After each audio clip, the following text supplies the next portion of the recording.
Hey, what's going on guys? Raj here. Today I'm going to be doing a fragrance articles video.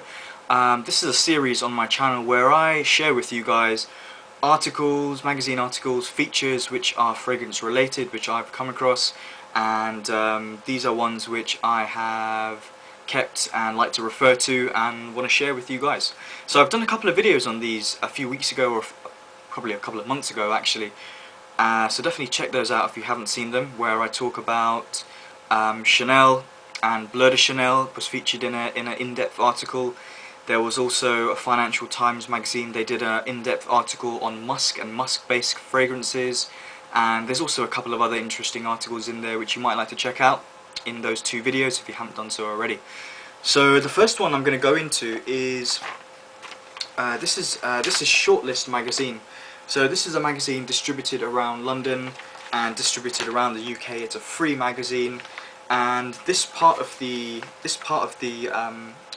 section is called the Chosen Few, where they basically have different contributors, could be editors or fashion buyers, and they will give their top picks of certain products, so TVs, swimming shorts, and this one is on, this side here is on fragrances.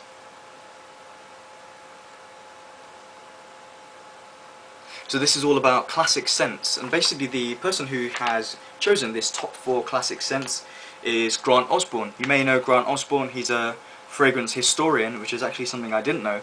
But something I did know was that he is the founder of Basenotes. So if you don't know what Basenotes is, it is basically an online fragrance forum. Actually there's much more to it than that, but that's basically what it is. And Grant Osborne has given his top 4 classic men's scents. The first one he's chosen is Sauvage by Christian Dior. He describes it as an updated eau de cologne. Second one is Caron's Pour un Homme. He says it is really fresh and warm.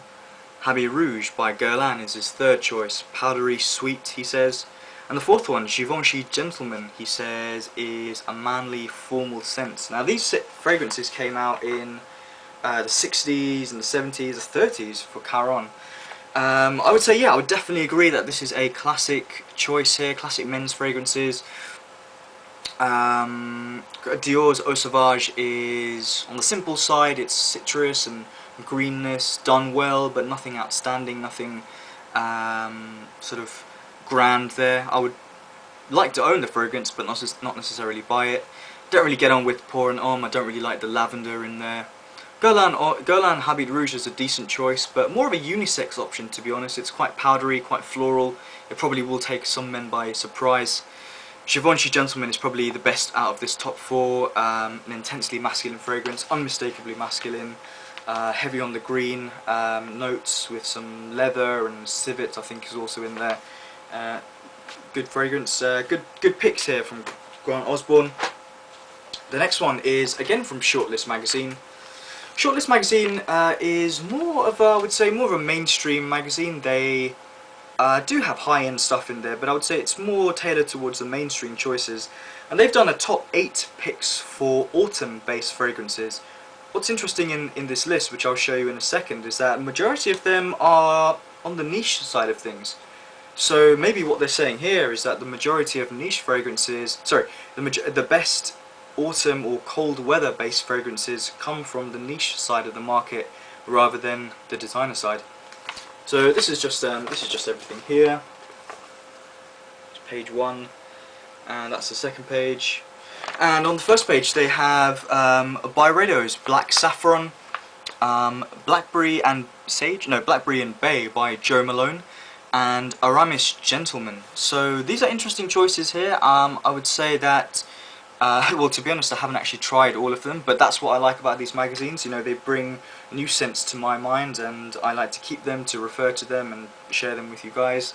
Byredo, I think, needs a little bit more exposure on YouTube. I'm just getting into the house myself. It's a niche Swedish house. A guy called the Lupe Experience. Lupe, he recently did a video on some Byredo fragrances, and he's also done another one, so check that out. Very interesting house here, some really good fragrances here. Joe Malone, the British house. I just did a review on one of their fragrances. This is very sweet, fruity, spicy fragrance which they have recently come out with. Definitely a good option. And Aramis Gentleman, you know, I've never tried that. If you've tried it, do you agree that it's an autumn pick? I've never tried it. I definitely want to get into the Aramis house a little bit more. And on this page they have fragrances from Annick Goutal, Nuit, Etoilee,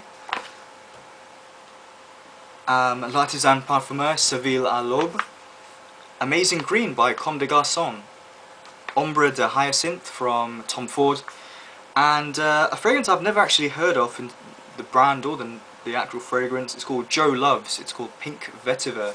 So again, I haven't tried all of these. What I would say from the list, what I do know is Nuit Etoilee from Annick Goutal is a really good fragrance. Kind of gives me a sort of Christmassy feeling.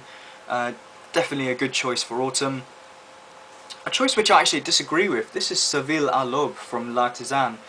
And I would say this is more of a spring-summer fragrance because it has a lot of orange blossom, very citrusy. Well, they've put it in autumn, you know. Then one of the latest fragrance from Comme des Garcons, this is Amazingreen. You'll see that in my next article actually, so I won't talk about that. One of the fragrances from Tom Ford's Jardin Noir, Ombre de Hyacinth. The Jardin Noir line has come in has a bit of mixed reception. Some say it's completely overpriced, some say it's excellent. I'd say Ombre de Hyacinth is a decent fragrance. I wouldn't buy it, definitely wouldn't buy it. And Joe Loves Pink Vetiver. I've never heard of it. Have you heard of it? Have you tried it? Would you say that is a good vetiver? Is it an autumn pick, you know? Next up is a fragrance, another list of fragrances from Esquire magazine. That's Miranda Kerr on the front cover in case you're wondering. I won't show you the pictures, you're just here for the fragrances, aren't you? So I'll just go straight into the list. This is basically a list of vetiver based fragrances. The article is called Green Day. And I'll just read out what they say here before I talk about the fragrances. They say that vetiver is woody, earthy and green. It's one of the most versatile notes in the fragrance world and can be found in the roots of a long grass coming from India, Java and Sri Lanka. Vetiver was actually originally used to make window blinds, keep out the sun, the heat from the sun, but now it's found in 20% of men's fragrances, thanks to its fresh woody base, which is particularly suited to male skin. Vetiver oil, they say, is also known to slowly evaporate, meaning it will linger longer on the skin. And the fragrances they mention here, there's some interesting choices here actually. The first one is Roja Dove's Vetiver. This is, they say, the best vetiver to be released since the original Guerlain vetiver. I've tried it on paper. I think it's really good. I haven't tried it on skin yet. It's an expensive option. A 50 ml sells for £225, and they say it's dense. It's a manly homage to the notes of vetiver. Interesting. Christian Dior Vetiver. This is from their Privee line. £185 for a 250 ml fragrance.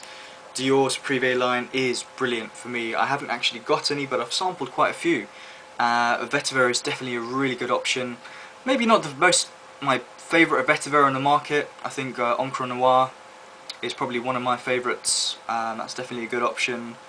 L'Occitane's Eau de Vetiver are two cheap options, I would say. Next up, they've got a fragrance here called Vetiver Vert from Czech and Speak, a British house. A fragrance I haven't actually got my nose on. I've got my nose on all of their other fragrances, but this is one of their most latest releases. I've heard good things about this fragrance, and its costs, if you want to know, £75 for 100 ml. And then their fourth pick is Amazingreen. I think, yeah, Amazingreen from Comme des Garcons, where they're talking about some crazy stuff here. They're talking about jungle leaves, they're talking about gunpowder. Again, a really nice fragrance. I want to try it on my skin. I've tried it on paper, and I'm never going to judge a fragrance if I've just tried it on paper. So an interesting list of fragrances here. Vetiver based fragrances, autumn based fragrances, and I hope you guys enjoyed this video, and let me know your thoughts. Always great to hear from you guys. Thanks for watching.